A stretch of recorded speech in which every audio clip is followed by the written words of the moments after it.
Some crime-fighting technology for the future raising privacy concerns right now. We're talking about a new facial recognition device.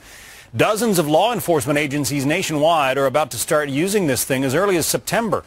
The device is attached to iPhones, allowing officers to take pictures of people's faces, even scan their irises, and then check for matches in a criminal database. Jamie Colby is in our New York City newsroom with a look at it. Jamie? Hey, John, this is pretty cool stuff. Very CSI. It's called Morris. It's a handheld biometric device, and it can actually recognize people based on their eyes, their face, even their fingerprints. It connects to a smartphone, as you mentioned, and that allows an officer to snap a picture of someone's face from up to 5 feet away, or scan an iris in their eye from up to 6 inches away, and then they can do an immediate search to see if there's a match with a database that's been building of people with criminal records. The database actually growing for about 4 years now, and it's been installed in 47 states. The actual handheld system costs $3,000. You don't need to know their name, their date of birth, their social security number. You don't need to know anything. You simply need to ask them, look in the camera, and in a matter of seconds, their true identity and all of their criminal record comes back. And a game changer.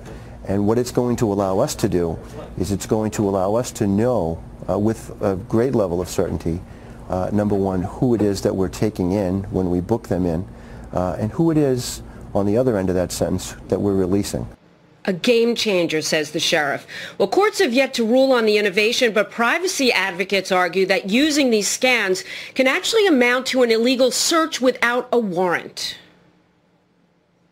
We think that there should be some rules and regulations in place that govern exactly how the police use these things so that they can be used when it's appropriate, when the police have probable cause that you have committed a crime, but that they don't start using them all over the place as sort of a generalized surveillance tool. Yeah, so we'll have to wait to see once they're implemented and they're tested.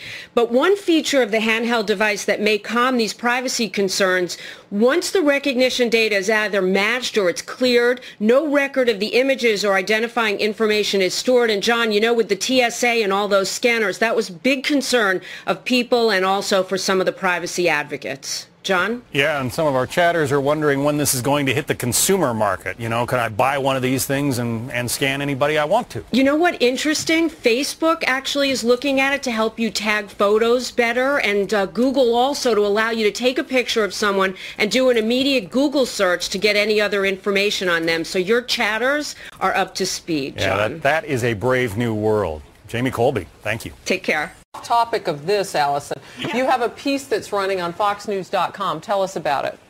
Yep. Today I was looking at sort of artificial intelligence for surveillance systems. Very cool. There's a company called iOmniscient, which has a pretty cutting edge. I was very impressed with it, which is why I featured it this week. They've got a range of capabilities that focus on what would be familiar to our viewers as sort of facial recognition, these sorts of systems. And you'll love this, Harris. They rate their systems internally and externally rival systems with an IQ basis similar to human spectrum. So on the dunce ends of the spectrum, there would be sort of the virtual tripwires that sort of indicate if an intruder has invaded a demarcated space. And on the genius end of the spectrum, they've got this new thing called, it's very innovative, I'm quite impressed with it, non-motion detection. Most systems rely on motion detection to identify a worrying object or a suspicious person and recognize that behavior from video analytics. But they've got this new harnessing AI and heuristic algorithms as well as neural algorithms. They are able to the system's able to make deductions in a more intelligent, human-like way and identify, for example, we all get these warnings, and when we're in a subway station or the airport, please report if you see unattended baggage. This is a very difficult thing for systems to identify in the hustle and bustle of a crowd, whether a bag has been left unattended and for how long, because it's often obscured by people moving around, going about their business, trying to catch their planes and such.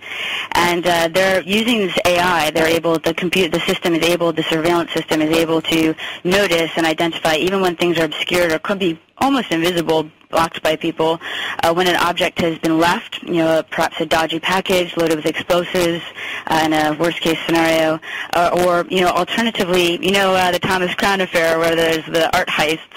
This is a great system for that sort of situation too, where the system will automatically notice if a piece of artwork has been removed. Mm-hmm. Okay, Allison Berry, where do we find your article on foxnews.com? You can find it on the SciTech page under the military section, and got a big War Games right smack there in the middle, dab in the middle, so they can find it there. And I believe it's on the front page of our .com right now, too, in the column section. All right. Allison Berry, thank you very much. We appreciate it. Everybody, we're going to take a quick commercial break.